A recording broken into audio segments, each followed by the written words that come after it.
warahmatullahi wabarakatuh. Anak-anak murid Ustaz yang Ustaz kasihi sekalian, apa khabar semua? Sihat ya? Alhamdulillah.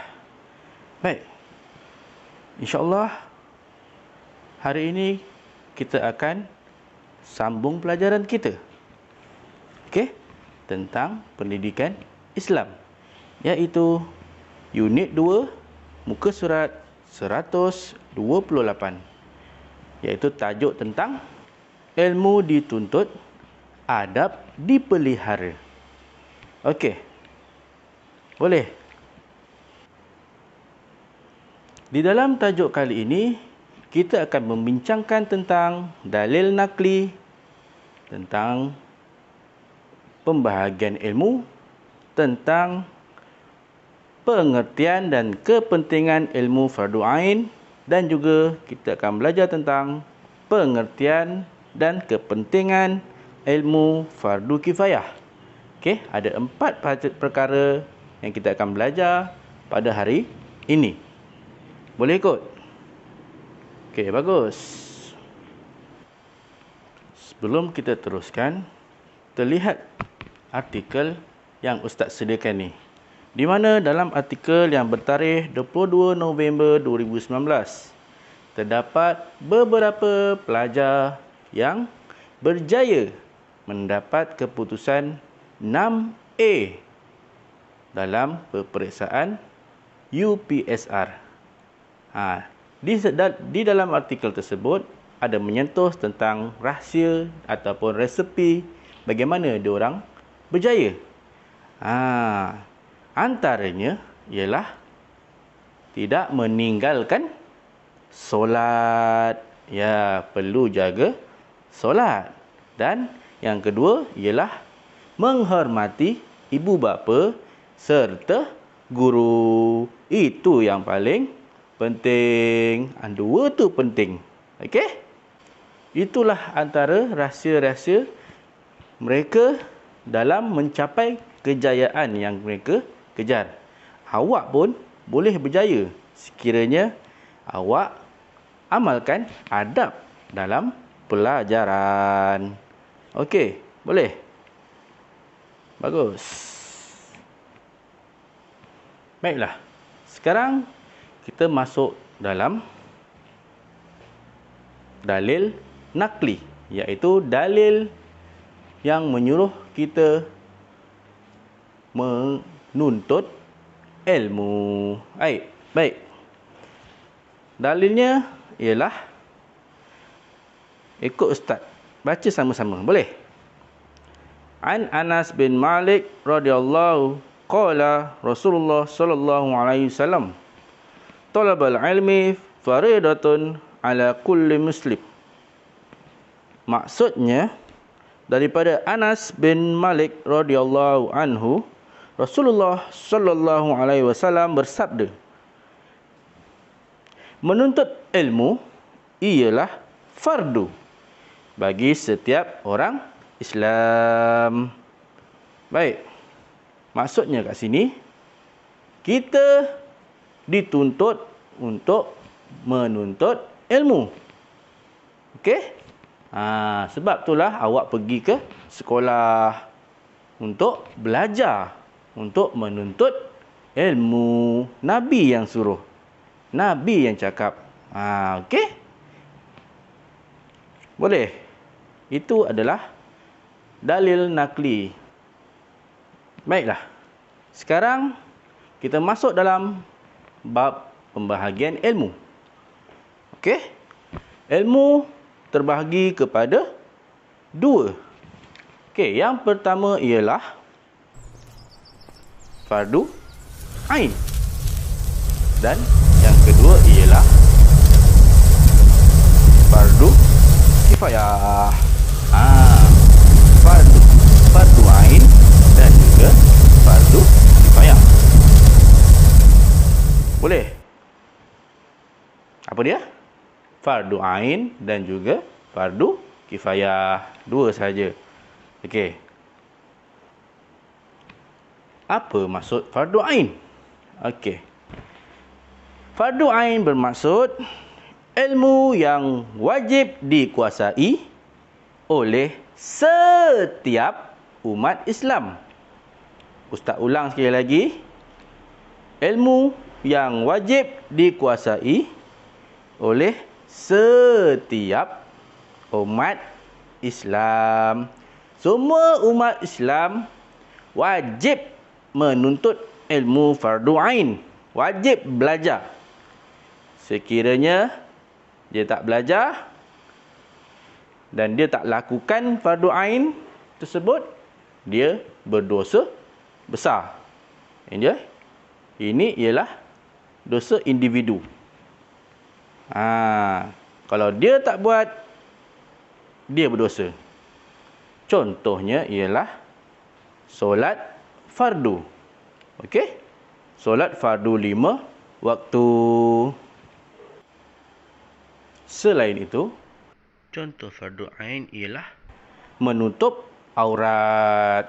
Itu adalah wajib.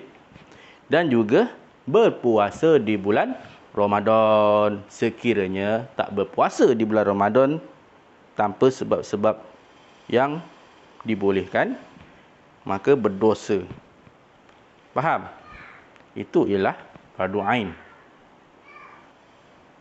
Sekarang kita lihat kepentingan fardu ain. Antaranya ialah melaksanakan perintah Allah dengan sebaik-baiknya.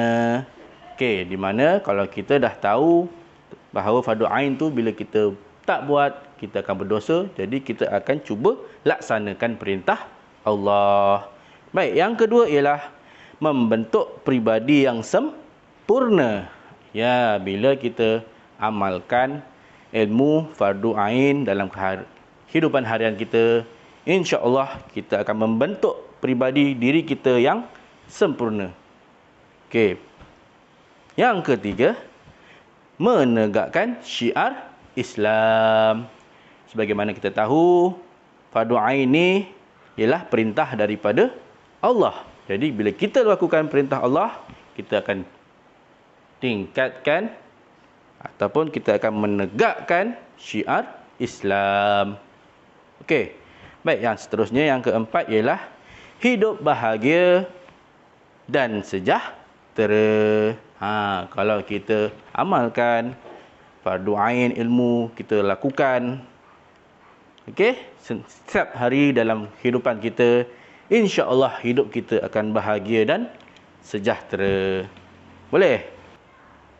Okey, sekarang kita tengok pula apa itu fardu kifayah. Okey, pengertian fardu kifayah ialah ilmu yang wajib dikuasai oleh sebahagian umat Islam. Ustaz ulang sekali lagi. Pengertian fardu kifayah ialah ilmu yang wajib dikuasai oleh sebahagian umat Islam. Tadi, setiap umat Islam, seorang-seorang wajib. Tapi untuk fardu kifayah, sebahagian sahaja yang wajib. Bila sebahagian dah lakukan perkara tersebut, maka sebahagian umat Islam lagi terselamat daripada mendapat dosa. Contohnya ialah solat jenazah. Solat jenazah ialah fardu kifayah, di mana sekiranya dalam kampung tersebut ada yang melakukan solat jenazah, sekiranya ada orang meninggal, maka yang lain terselamat daripada mendapat dosa. Tetapi sekiranya dalam kampung tersebut langsung tak ada nak belajar tentang solat jenazah, jadi satu kampung tu akan mendapat dosa. Okey? Ini berkaitan dengan kejiranan ataupun penduduk setempat. Ini bukan individu. Ini dosa satu kampung kena. Boleh? Dan contoh yang lain untuk fardu kifayah ialah usahawan Muslim. Kalau kamu bercita-cita nak jadi usahawan, maka Jadilah usahawan Muslim yang berjaya.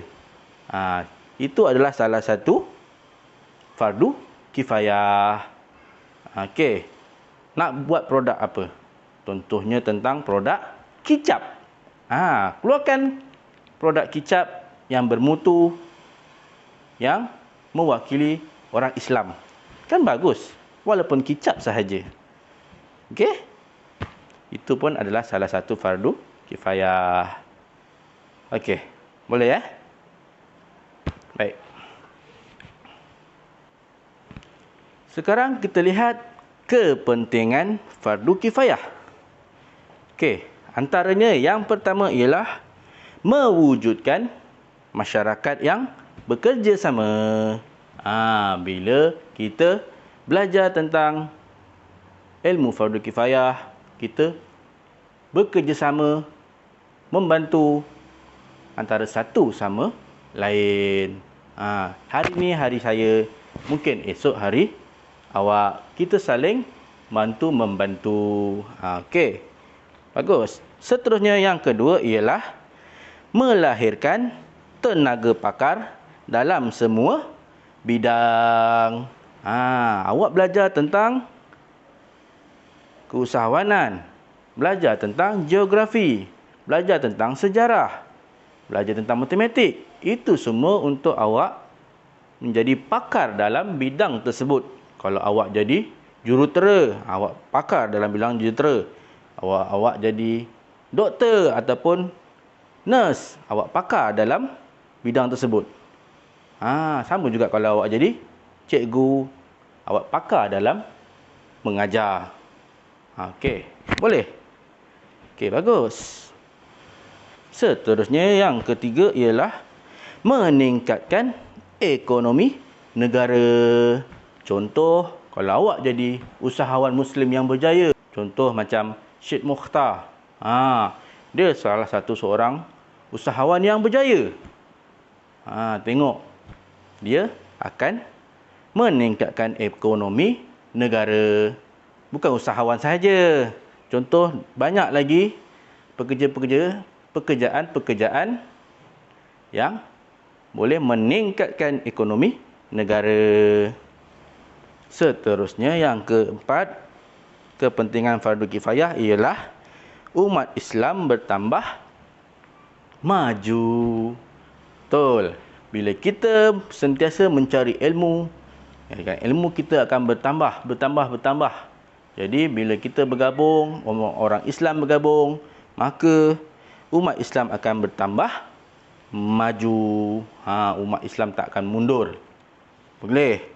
Okey? Jadi tuntutlah ilmu. Okey? Kita amalkan. Kita cuba. InsyaAllah. Okey? Baiklah. Kita dah belajar tentang dalil naqli, pembahagian ilmu iaitu fardu ain dan fardu kifayah. Kita juga telah belajar tentang pengertian dan kepentingan ilmu fardu ain. Kita juga telah belajar tentang pengertian dan kepentingan ilmu fardu kifayah. Itu sahaja pelajaran kita pada hari ini. InsyaAllah, next minggu depan kita akan sambung pelajaran ni pula. Okey? Boleh? Ustaz ada bagi kerja rumah. Ustaz harap awak buat dan hantar kepada Ustaz. InsyaAllah Ustaz akan semak. Ustaz tunggu jawapan. Okey, kita jumpa lagi. Assalamualaikum warahmatullahi wabarakatuh.